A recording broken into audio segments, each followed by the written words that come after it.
जहां तक आपने बात करी ट्रांसफर्स को लेकर के, तो पिछले 2020-21 के सत्र में 21,695 शिक्षकों के ट्रांसफर हमारे विभाग के अंतर्गत किए गए, जिसमें 14,174 महिलाओं के थे, 1499 असाध्य रोग से पीड़ित हमारे शिक्षकों के थे, 1193 दिव्यांग अध्यापकों के थे, 956 हमारे सशस्त्र सेनानियों के परिवार से जुड़े हुए थे, 7,521 पुरुष, ऐसे करके टोटल 21,695 शिक्षकों के ट्रांसफर 2021 के अंतर्गत किए गए।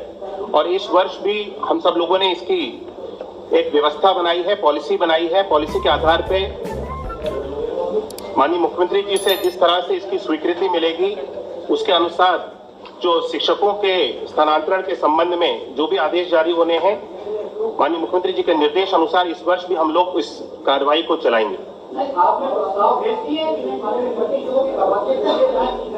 माननीय मुख्यमंत्री जी के लिए प्रस्ताव इसका गया हुआ है, माननीय मुख्यमंत्री जी के विचाराधीन है। जिस तरह से माननीय मुख्यमंत्री जी के निर्देश होंगे, उसके अनुसार इस वर्ष भी हमारे विभाग के द्वारा उस पर कार्रवाई की जाएगी।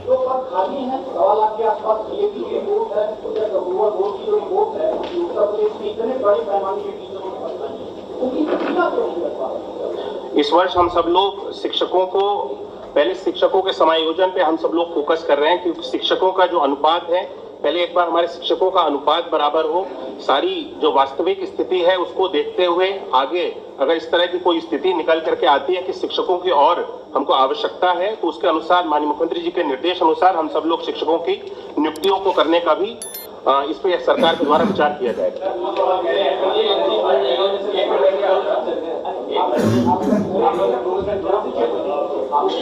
एक दो सवाल मेरे सर, एक तो आपने कोविड काल में स्थिति दिया कि शिक्षक कोविड में बड़े पैमाने में शिक्षक के जो अंगत हो गए थे और उनके आश्रमों की नियुक्ति की व्यवस्था है।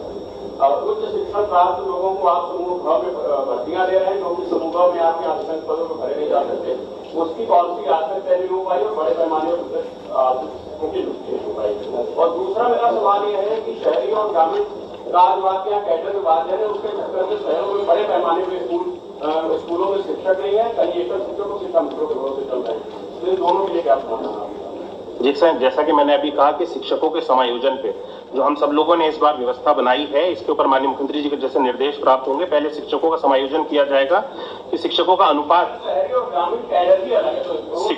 इसके ऊपर भी आने वाले समय में विचार किया जाएगा। पहले हम लोग शिक्षकों का समायोजन करेंगे कि शहरी के शिक्षक, हर एक विद्यालय में शिक्षकों का अनुपात बराबर हो जाए, और उसके बाद अगर आवश्यकता लगती है कि ग्रामीण से शिक्षकों को अगर शहरी में लेकर के आना है, तो माननीय मुख्यमंत्री जी इसके ऊपर चर्चा करते हुए इसकी भी व्यवस्था आगे आने वाले समय में बनाई जाएगी।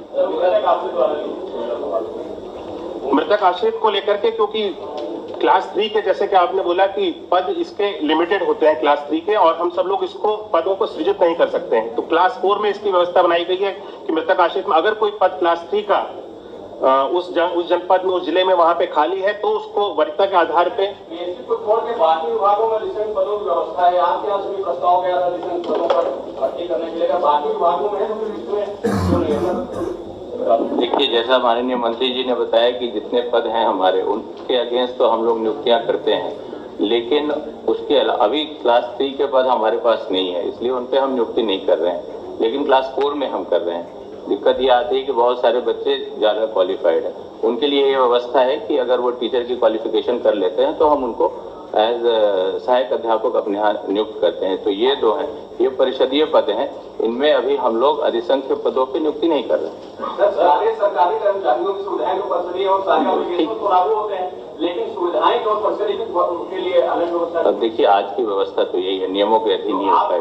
प्रस्ताव करेंगे, क्योंकि जो बहुत सक्षम लोग हैं उनके लिए तो वैसे के पद क्रिएट हो जाते हैं, और सामान्य शिक्षक जो है 5-5 साल तक जो है मृतक आश्रित नियुक्त नहीं पा सकता है। देखिए, वो हम लोगों ने उसमें यही किया है और कर भी रहे हैं, बहुत सारे बच्चों की सहायता भी की है, और उसमें शिक्षक के अगर वो क्वालिफिकेशन रखते हैं, उनकी ट्रेनिंग करा के तो हम लोग उनको सहायक अध्यापक के रूप में लेंगे।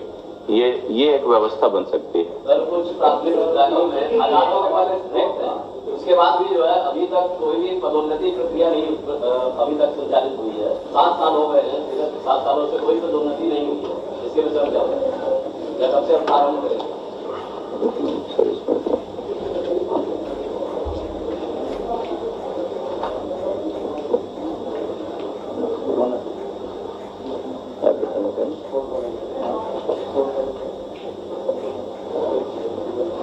सर आपके पास सर आपके मुझे बता दें। बिल्कुल। जो हमारे अपर प्राइमरी में है, जो उसका फीडिंग कार्डर हमारा प्राइमरी का सहायक अध्यापक या तो प्राइमरी में प्रिंसिपल होते हैं या अपर प्राइमरी में सहायक अध्यापक के पद होते हैं।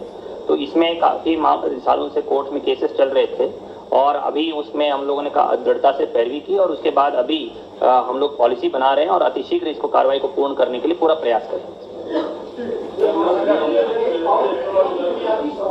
जी प्राथमिक विद्यालय एक तो इंफ्रास्ट्रक्चर की बात करें। हाँ जी। वहाँ पे बुनियादी जो चीजें हैं हमने खुद करोड़ों प्राथमिक विद्यालयों का हमने देखा। वहाँ पे एक तो स्कूल में बाउंड्री वॉल की आवश्यकता, वहाँ पीने के पानी की व्यवस्था, वहाँ पे जो रेस्टोरेंट है बैठने की व्यवस्था, उसके साथ साथ बिजली और जो खाना खाने की जगह है, ये जो बुनियादी बहुत ही जगह है जिसको अपडेट है। देखिए, मैंने जैसे कि कायाकल्प की बात करी तो ये सारी चीजें कायाकल्प के अंतर्गत हैं और इस पे हम सब लोगों ने सुधार किया है।